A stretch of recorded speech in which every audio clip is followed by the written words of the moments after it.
Like I said, shady people, criminals, they know mental tactics like nobody.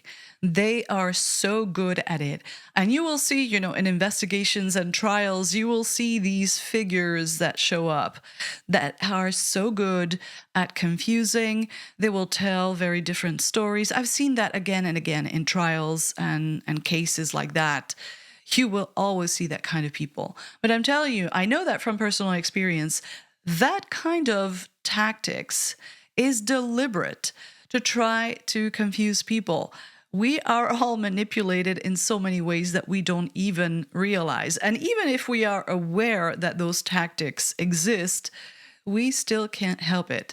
The issue here is that I have always wondered, why is Lally doing that?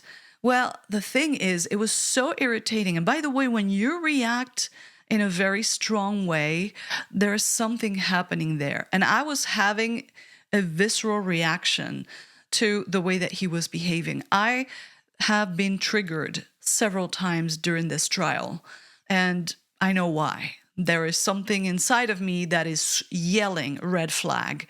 So I thought, wow, these are shady tactics. And we've seen shady tactics throughout the entire trial, up to the day where we had to see this mobster behavior of this huge guy sitting right in front of the jury. This was infuriating. I lost my shit because it was incredible to watch that. And I know, and I knew what I was looking at.